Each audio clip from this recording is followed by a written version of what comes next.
Hello. Hello, ladies and gentlemen. Good afternoon. Boys and girls, good afternoon. Welcome to Science at the Sabha. We're very happy to see you all here. So many of you have decided to celebrate Valentine's Day with science talks. We will try to make it worth your while with the 4 exciting talks that we have lined up for you. My name is Ganesh Ramachandran. I'm a theoretical physicist. I'm a faculty member at the Institute of Mathematical Sciences. And once again, on behalf of the Institute, I welcome you all here today. Before we begin, so some of you may not have heard about our institute. Please allow me to say a few words of introduction. So much like this August Hall, much like the Music Academy, the Institute of Mathematical Sciences is an iconic Chennai institution. It was set up in 1962 under the leadership of Professor Alladi Ramakrishnan, a well-known theoretical physicist and the son of Chennai, of Madras then. He had the vision to set up a world-class research institute in Chennai, his hometown, which is why the institute was founded, with great support from the then Prime Minister, Pandit Jawaharlal Nehru. Since 1962, we've had continuing support from the Government of India and the Government of Tamil Nadu, and today we're one of the leading scientific research institutes in the country.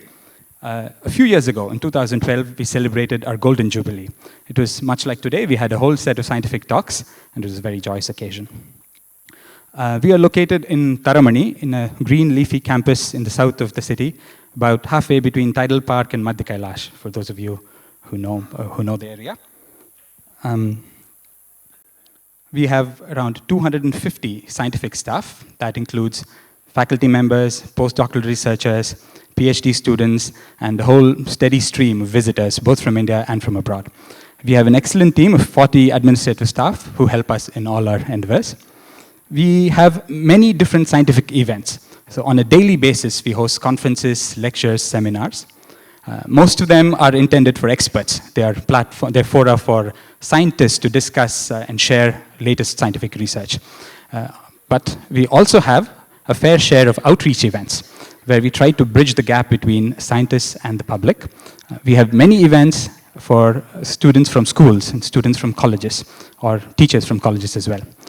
Today, we bring to you a very special outreach event, Science at the Sabha, open to the general public of Chennai. We hope you will enjoy the 4 lectures that we have planned for you. All our events, including our usual outreach events, scientific events, and this event too, today's talks, are recorded and are uploaded on our YouTube channel for anybody to see. So please do visit our YouTube channel.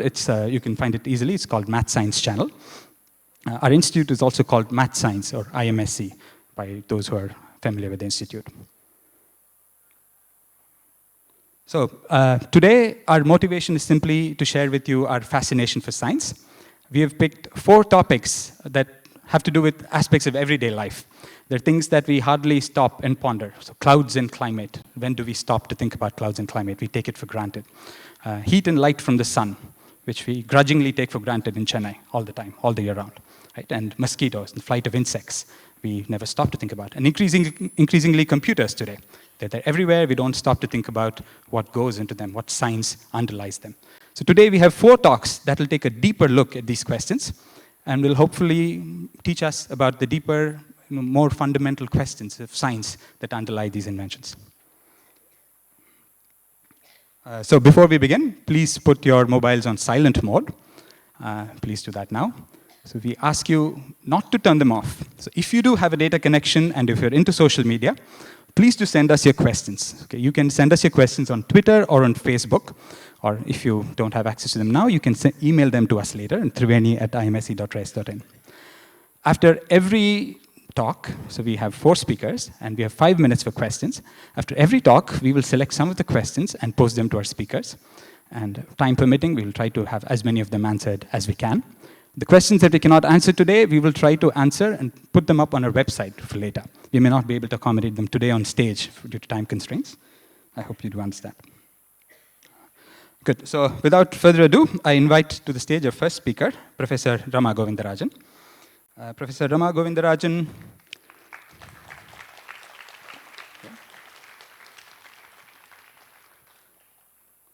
Professor Rama Govindarajan is a professor at the TIFR Center for Interdisciplinary Sciences in Hyderabad.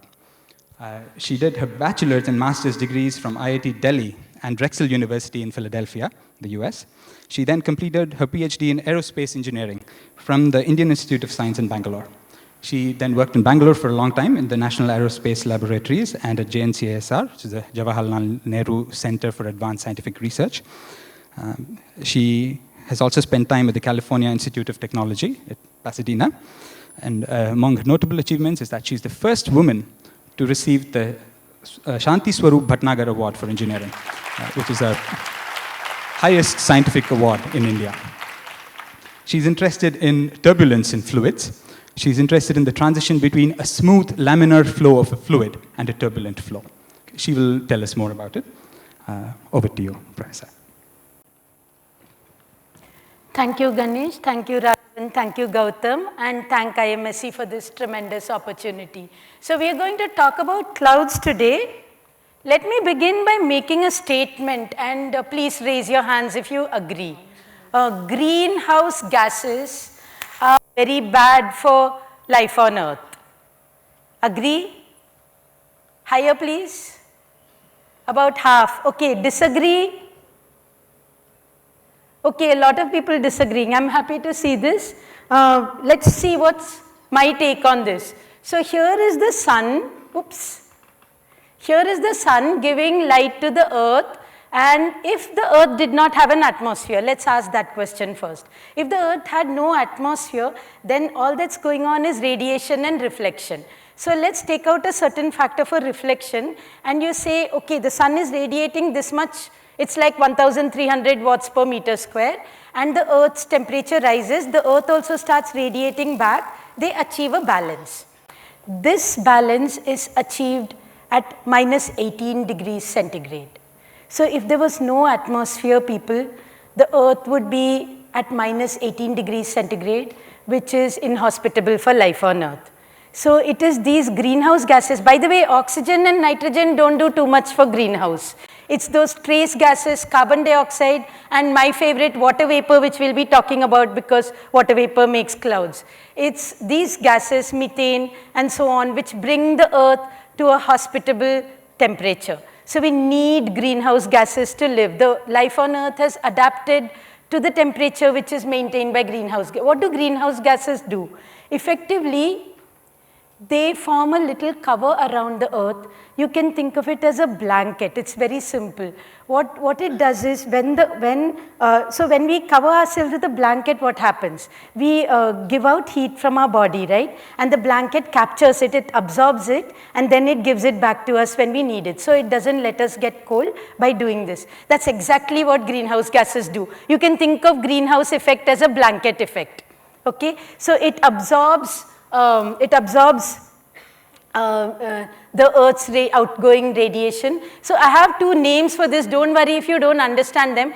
Incoming shortwave radiation and outgoing long wave radiation. So the sun gives you radiation in the visible spectrum and in the ultraviolet. So this is shortwave, and the outgoing is long wave radiation, which is effectively heat, infrared. Okay? So that is what happens. So whenever I say short wave, I mean coming from the sun, long wave going from the earth.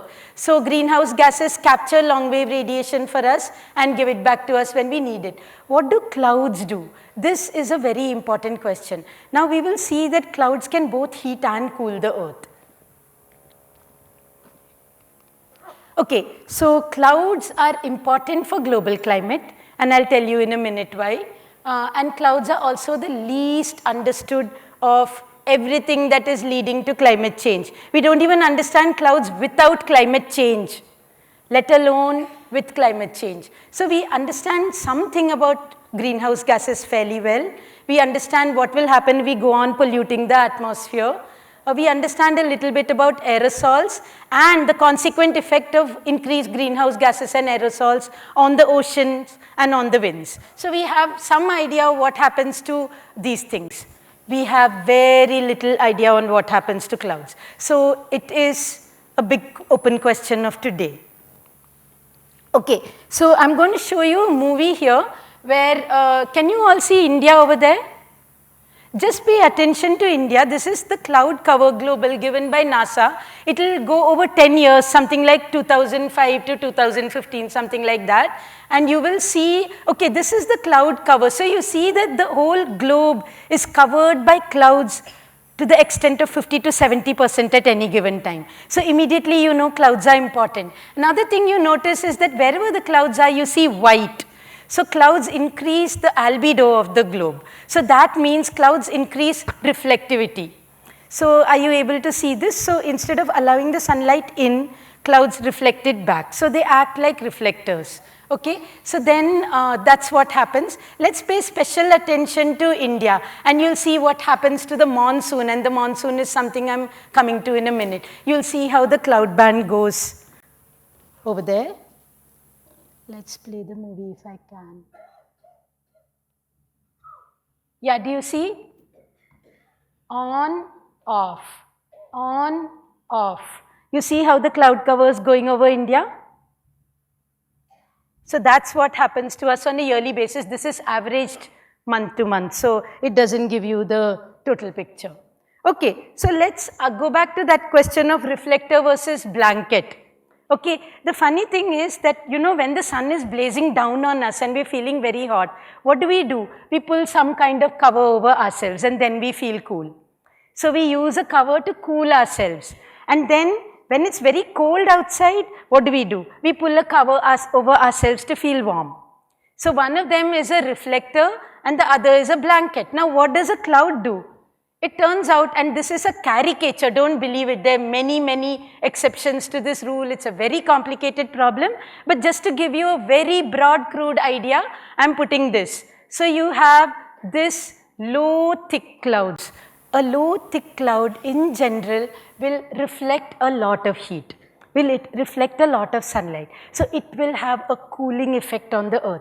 Whereas a high, thin cloud, it's almost transparent to sunlight. So it's going to allow most of the sunlight in and we're going to get all heated up.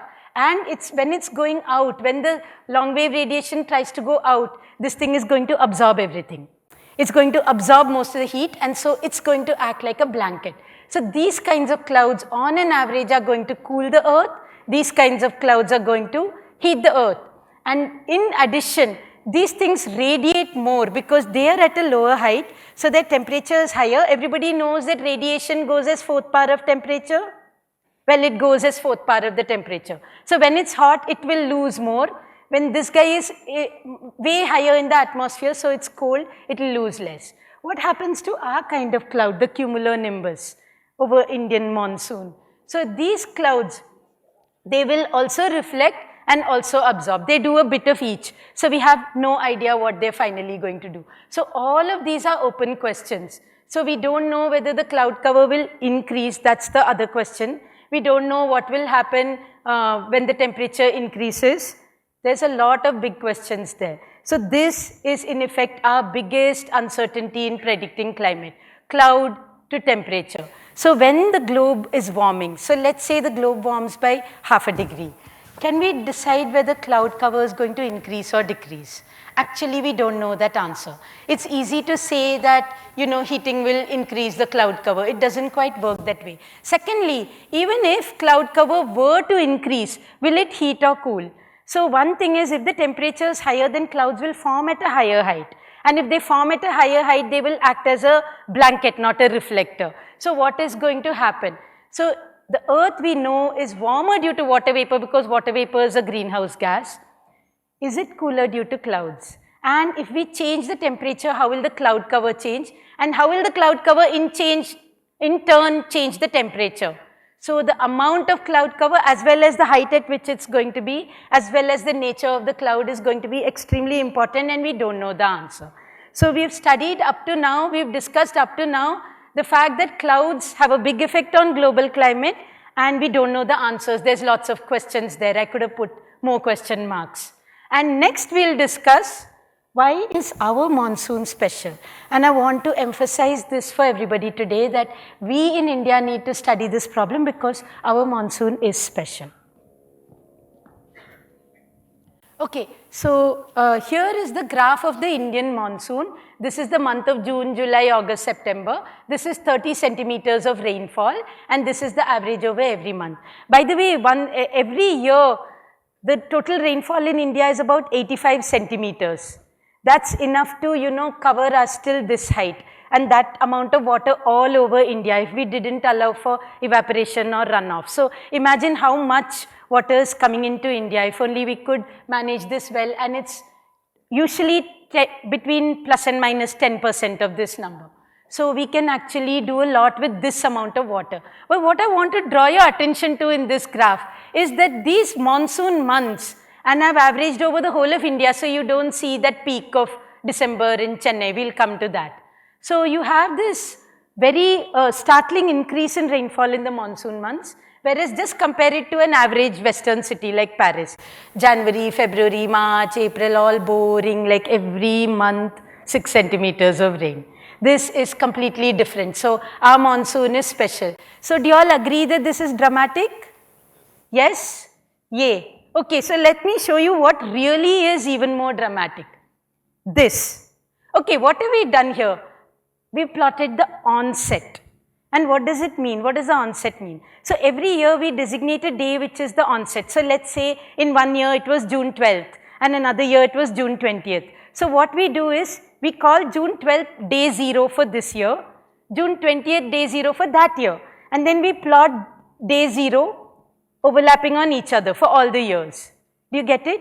So we are saying from the onset day, how does it look? And you see the dramatic change with the monsoon onset. And this is a very, very special feature which we don't understand. Obviously, we don't predict it, or otherwise like our economy would be in better shape. Okay, so this dramatic onset is a matter that's to be, really on record. The beauty is the Indian subcontinent, when just before the rain sets in, humans and animals are thirsty. It's a dreadful scene all around. There's desperation for water, and the sun is blazing down in a very, very hostile and mean way at us. And this is what we are living in.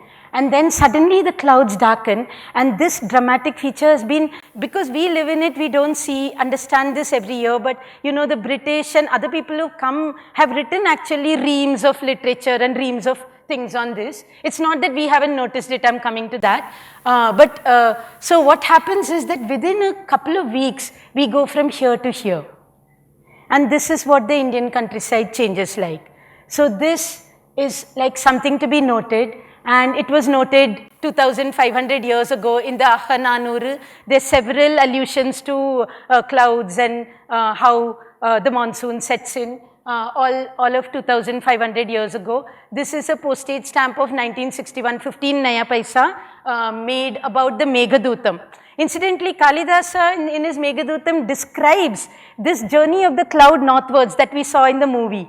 We saw that, right? How it went north and came back south. So he actually describes how the cloud messenger is going to carry it northwards. So this has attracted, of course, lots of musicians, artists. Here is a rag dig. Okay. So we discussed about clouds in global climate, and we said clouds are important to global climate. We discussed that the Indian monsoon is special. Clouds in the Indian monsoon are also special. We have these very, very tall cumulonimbus clouds, deep convective clouds, which are something we really need to understand. And of course, their effect on climate we have to understand before their effect on climate change. We'll next talk about this phenomenon called extreme weather. And this is going to be important to each and every one of us. People in Chennai have seen extreme weather 2 months ago. So we know about extreme weather, but let's discuss what it is. So the point is as follows. So suppose you have a completely random and uncorrelated set of events. So let us say I throw a coin and I throw it 100 times and I note down how many heads and tails we get. Okay. So suppose I'm looking for a string with 50 heads in a row. Is that going to be frequent or rare? Rare, very, very rare. So similarly, like we will expect something which is, way outside the average in weather to be an extremely rare event. The beauty is that's not the case. That's not the case because these are correlated events. When you have a very complicated, and this is a chaotic system, I don't have time to describe it, a complicated, chaotic, nonlinear dynamic system where every variable is correlated with every other variable, rare events are not that rare. They're still rare, but they're not abysmally rare. So you can expect big floods, big droughts a little more often than you can expect a bunch of heads in a coin toss. Okay, so this is the point. And the thing that is more important to us now is that what happens with climate change. And here what I've tried to show is a probability density function. Don't worry if you can't understand this. This is temperature, cold here, hot here. And this is given by the Intergovernment Panel for Climate Change. This is the probability of occurrence of that temperature. So till now the previous climate was that the most common temperature was this level, and there was a distribution around it. So you'd get hotter times, colder times, and this was the average temperature. Now let's shift that distribution a little bit. So you have now this as your average temperature. As average goes, it may not be too bad. Like if it's 30 degrees or 31 degrees, you may be able to handle it almost as well. But are you going to be able to handle the extremes? When you shift the entire distribution to the right, the extremes become way more common than they used to be. And things like very hot days and very big floods are going to become common by this rationale. They will never become incredibly common, they'll still remain rare events, but they're going to be way less rare than they used to be. This is the central message. Okay, so this is a study by the Royal Society put out in the year 2014 about flood events in 2090, and this is an incredibly comprehensive and excellent study. They showed this increase in vulnerability to extreme flood events. And guys, to me, I could see the map of India there. And we guys really need to take note of this. I mean, we are talking about advancing India in other ways. First of all, let's make sure we are around, like our country is safe from this. And then let's look at other ways to improve India. So let's not think, oh, 2090 is far away, baad mein dekh lenge, we'll think about it later, whatever. So that is going to be a tremendously bad idea. We have to start thinking about India right now. Okay, I should add that there's a bit of cheating in this graph. It's scaled by population. So that makes India a bit redder, but even if you take the raw flood event data, it's way more floody as predicted than things are right now. Okay, so the point is that even here we may be making, we means the Royal Society study, may be making a gross error, and the Royal Society study would be the first one to admit this. They may be making a gross error because they do not understand clouds. They do not understand the effect that clouds are going to have. So this thing could be right or wrong, and it's up to us to find out which one is correct. Okay, so the summary is that we've looked at, how clouds are important for global climate. We've looked at how monsoon is special and how monsoon clouds need to be understood. And we've looked at extreme weather, extreme cloudy events, and how we have to study those. And we know that this thing has affected Chennai recently, and this thing is discussed in the Arthashastra. What do we do with a weak monsoon? What do we do with a strong monsoon? So from Chanakya to Raghuram Rajan, we're doing the exact same thing. We're watching the monsoon. It's time we predict it, guys. So we need to attack this problem. That's my summary so far. We really need to attack this problem. Now, who are the guys who's going to attack this problem? There has to be a concerted effort by a very large number of people in order that we solve this problem. This is not a problem that somebody can take down an envelope and write down a back of the envelope calculation and write it. It's too complicated. I don't have time to explain how complicated it is, but take it from me. We need excellent oceanography data. We need atmospheric scientists to get into the act. We need all these people, and we need them to talk to each other, and especially mathematicians for making brilliant models, trying to understand the statistics of extreme weather. We need geologists to understand how evaporation and other things take place. And we need fluid mechanicians. That's my kind of variety. So I have put it in highlight. We need fluid mechanicians to understand this problem, and I'll tell you why in the next few slides. Apart from people who are working directly on clouds, evaporation and so on, we need all these people to improve their particular areas so that we may improve our area. So this is very important. Right now the situation is the following. If you want to predict something, we just cannot with present day computers. So imagine if computers took a quantum leap literally, and then we could start predicting a lot better about the weather. We need much better instruments, we need much better satellite based observations in order to study this problem. Okay, so now I'd like to just take a break, and this slide is not about clouds, it's about prediction versus fundamental understanding. So I would like to draw a distinction here, because scientists very often do the fundamental understanding part. So then, like at the end of this talk, I don't want a person yelling at me, why didn't you predict this? So that's because I'm asking the why question. That's not my excuse, we need to predict things. But yeah, we are asking the why question, whereas prediction asks the what, how much and when questions. So let's take this example, and in the case of clouds, we need to do prediction by solving these incredibly complicated set of equations, big set of partial differential equations, which we know but we don't have the computing to resolve. We don't have the computing to resolve every event. And even if we could resolve everything, we need the fundamental understanding. So let me take this simple example of our water tank, which is on top of our houses. Okay, all of us have, switched on the motor, and we have a sump below and we have a pipe. The pipe takes water overhead, and we ask how much time did it take for the water to fill up the overhead thing, and how much power did it take to pump it up, right? And we all know the answer. So I can predict that if I've spent this many rupees in June, I'm going to spend approximately the same number in July, August and September on my power bill for pumping this up.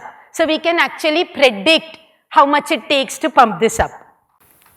That is not equal to understanding. And here's a clear distinction. So just have you thought about water inside a pipe? Water is flowing inside my pipe every day to my overhead tank. If I could picture it, this is what it looks like. It is turbulent flow.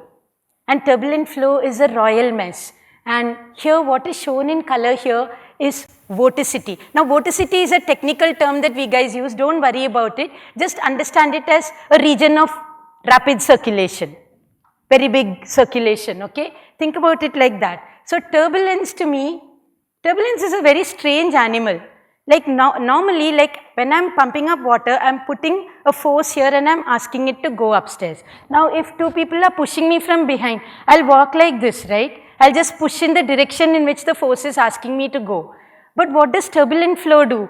Turbulent flow, here I am pushing the flow from behind, and this thing is going like this, turning around, going in rapid recirculation, going this way for a bit, backwards for a bit. Turbulence acts like a bunch of naughty children.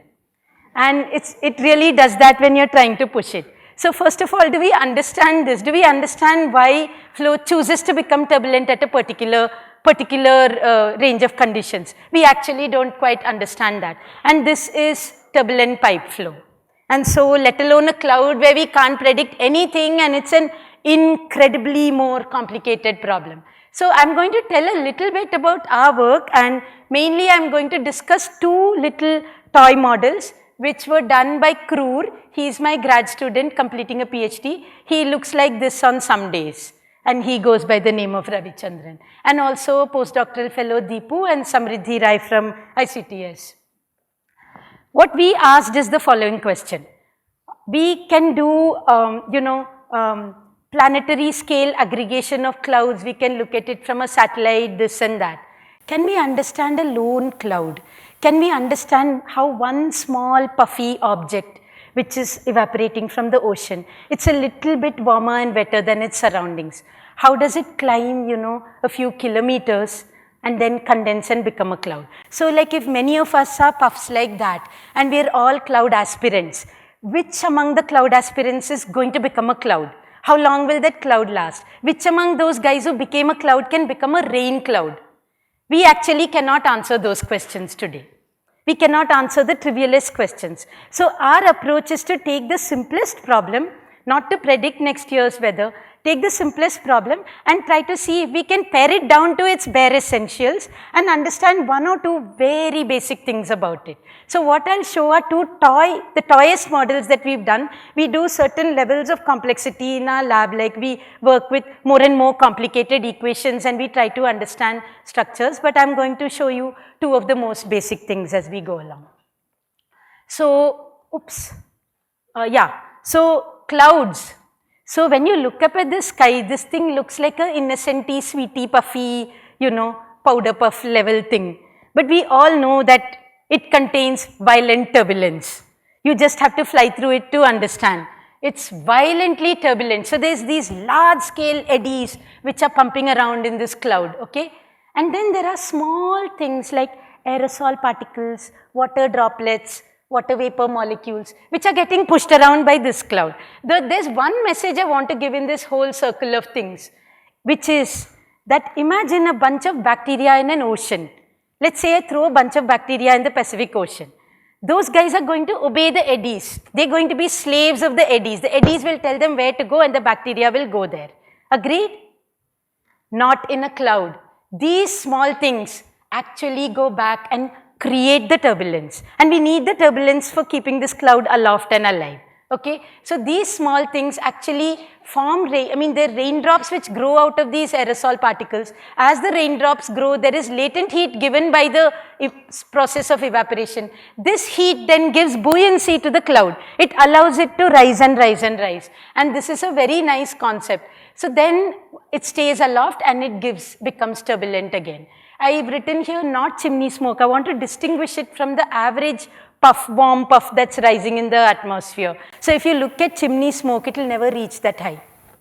Clouds reach that high, and that is because they don't mix with the environment, and we don't understand how. We have no idea why clouds reach that high, but the average warm jet will not reach that high.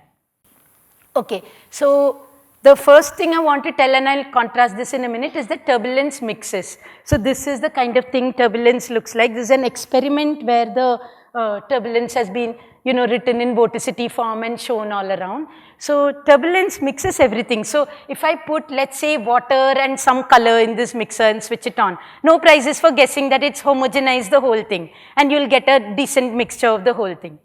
Does that always happen? We'll come to that in a minute. The question that we are asking here is that droplets in the cloud are growing too fast. So this is an open question. So the point is the cloud lives for like an hour, a day, a single cloud. Some cloud, a big cover of clouds can last a few days, being contributed to by individual clouds. But in all of these, droplets are growing to the size of raindrops within minutes when we get rain. But any calculation will tell you that it should take days and days and days. It should never happen this fast. Any simple calculation will tell you that. So we asked the question, and this is called the droplet growth bottleneck. We asked this question and we brought a concept called caustics into the equation, into the consideration. So what turbulence does is, turbulence creates a lot of collisions. You've seen when you fly inside a cloud that it's actually very dilute. There's one droplet here and there. It's not as if it's thick with droplets. So their frequency of collision and becoming bigger droplets is going to be very, very rare. But turbulence helps in this process, and we showed how caustics helps that process. So let me ask you this question. Does turbulence uniformize everything? Yes, it uniformizes things inside a blender, but not every single thing. And here is a movie that we made. We've shown the vertical regions in blue rings, and you can see how the droplets, imagine that these are droplets of water, and I've taken a two-dimensional section. They're congregating into these little clusters. Can you see that? They're congregating into those clusters where their opportunities for colliding and growing are way bigger. So turbulence does this bizarre thing. It demixes particles and brings them into small clusters. So that is the message here. Okay, so what are caustics? I won't go into what caustics are in detail, but what we showed is that if you take one particular vortex, one particular recirculating region, and you put water droplets all around it, there's a special radius which is seen in the green circle. inside this radius, droplets behave differently from outside the radius. And we showed that whoever started life inside this radius has a far bigger chance of growing into a big drop and centrifuging out of this vortex very quickly. So this is one mechanism for raindrop formation that we can offer. So I will run the movie now. We've colored, if a red coalesces with the red, we call it still red. If green coalesces with green, we call it green. But if a green thing coalesces with the red, we call it blue. And you'll see that it's the blue guys, the guys from the caustics region, who actually grow the most, and they get, because they've grown the most, they get centrifuged out very rapidly. So this is just one toy model which you can actually solve on the computer in 5 minutes, but you understand one little physics about it. Another, like the last little physics that I want to show is that when droplets get centrifuged out of clouds, how am I doing for time? I have time? Okay. What I wanted to show is that when these droplets get centrifuged out of a vertical region, then what happens is the droplets go out, they're condensing there, so they're releasing latent heat there. So there's cold pockets in the vicinity of these recirculating regions. The recirculating regions remain cold because the droplets have gone out, and outside they're giving out heat and they are heating up that region. So inside a cloud, there's going to be big temperature differences. Near vertical regions, you're going to get cold, and outside you're going to get warmer and things like that. There's going to be a whole range of temperature differences. What does this temperature difference do back to the turbulence? And we talked about why we need turbulence to keep clouds there. Otherwise, like all the droplets would slowly settle down, nobody would meet anybody, and this is what would happen. So this is two vortices, two regions of recirculation like that, shown in a general turbulent flow, and then that is what is going to happen inside a cloud when the temperature there changes. So this is again a toy model, and we made a movie of this toy model. These two vortices which are oppositely recirculating will just make each other go down, and this is what they do in a gentle way. And look at the violence in a cloud. Look at that. So this is what it does to the vortices. The fact that inside the vortices it's cooler, nothing more. Just that is doing this to the cloud. Okay, so I tried to cover in this talk a vast variety of things. Obviously, I couldn't do justice to all these things. By the way, you'll notice that I changed my title, like I called it a cloudy future, which was kind of bad, and now I made it a future in the clouds, which is kind of good. So, I'm saying that there is a future in the clouds. There's a lot of work that all of us can do, like whatever area we come from, and this is actually a problem that India should take very seriously and work on. So, the point I tried to make is the following, that clouds are very, very poorly understood. We can't even understand how a little puff becomes a cloud, whether it's going to become a cloud or not. We can't understand things at that level. So then when we can't understand that, how are we going to understand A, where it's going to travel, B, what it's going to do to the winds, how much turbulence it's going to create, how are the raindrops going to grow, who is going to become rain. So we are in very bad shape for that right this minute. And we've seen that this thing is going to create or suppress extreme weather events. We don't even know whether it will create or suppress extreme weather events. We don't know what it's going to do to the monsoon. Like for us in India who are dependent on these monsoons, it's very important to understand clouds of a specific nature. We don't even understand the simplest of clouds, let alone the most complicated, namely the deep convective. And then, like, once we understand all of this, then we can hope to say something about how these are contributing to climate change over the coming millennia. Now, climate change is important for the following reason. Like, there's been times in history, in the Earth's paleo history, where the Earth has been warmer than today also. So it's not that we are at the warmest place, okay? But what's happened in that time is that because these changes happened over like 1 million years, the species which were living on Earth then could adapt to that changing climate. At this point in Earth, we are messing with climate. We're changing it incredibly fast over a decadal time scale rather than on a time scale of 1 million years. We on earth, the living things, don't have time to adapt to this. And that's why we should be very careful. It's never been this fast a change in the world before, except one time many million years ago, many hundreds of million years ago, 640 million years ago, where they think that there was this big volcanic eruption which made 70% of the living species at that time extinct.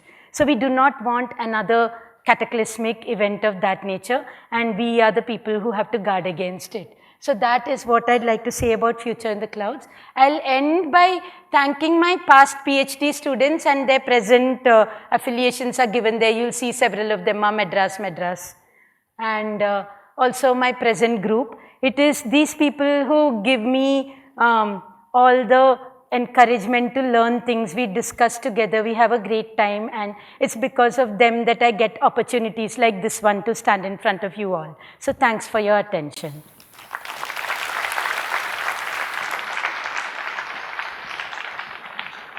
Thank you, thank you. There does seem to be an exciting future in the clouds. So going by our Twitter and Facebook feed, we do have some questions. So there's one question from Mr. Singanjanam Sambandan. He asks, how do you compare climate change today with climate change in the geological past? Okay, so I think I just now answered that in the end. So in the geological past, we have had climate change, but we believe that never in the past was the change this rapid over decadal time scale, especially the carbon dioxide increase and things like that. So because it wasn't this rapid, the species on Earth had time to adjust.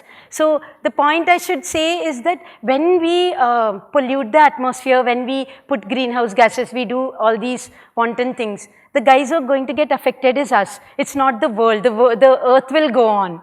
The Earth has a future. It's been warmer than this before. And like some species go extinct, no problem. It will go on. Thank you. Thank you.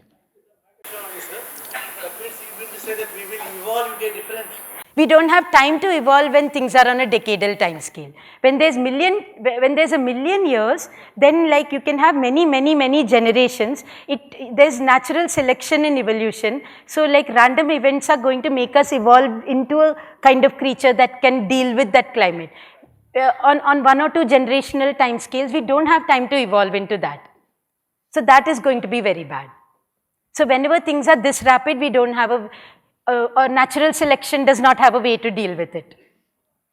Thank you. Thank you for your question. Please do send us your questions by Twitter or by Facebook. Unfortunately, we will not be taking questions directly from the audience. So I have 2 more questions. So let me ask them to you. Okay. You can email us your questions. You could, please email it to us. We will answer it and put it on our website. Okay. When you say we, is it like all over the world, nobody in NASA, nobody in Boeing has actually studied a small puff cloud? Yes. When I say we, I mean we human beings. Okay. Thank you. Right. So, okay, one more question from Miss Kadambari. She asks, 100 years ago, the world did witness El Nino. Then there was no global warming. So do El Nino and global warming play a role in cloud cover today? Okay, so the role that El Nino plays is not completely clear even today. So like with the Indian monsoon in particular, the El Nino oscillations have something to do with the Indian monsoon.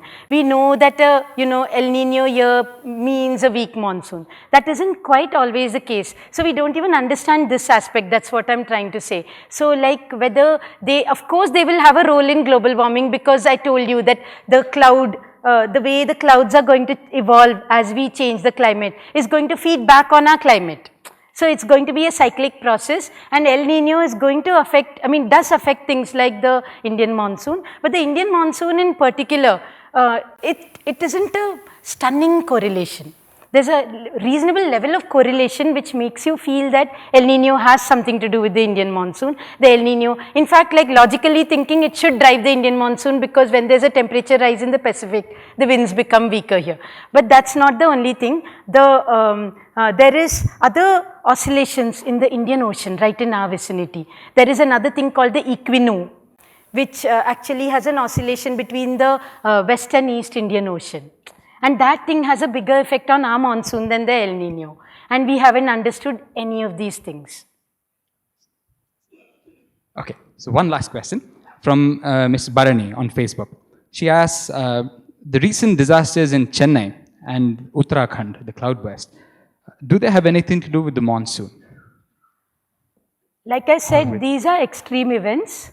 And in a very chaotic system, we cannot predict exactly what cause. I mean, mathematicians in this audience will know that when a system is very chaotic, you know, like two situations which are very, very close to each other can diverge dramatically, and the final result can be very different. And this is what they say, like when a butterfly flaps its wings in Brazil, you're going to get rain in Chennai or something like that. So we don't know the cascading effects of these things, and we don't have such powerful computers to answer it. But so we cannot give a particular answer about either the floods in Chennai or about the Uttarakhand thing. We can only say that in general, extreme events are going to increase if climate change happens, if global warming happens, and we should watch against such events of climate change, and when they happen, India is going to be one of the worst affected. This is the prediction.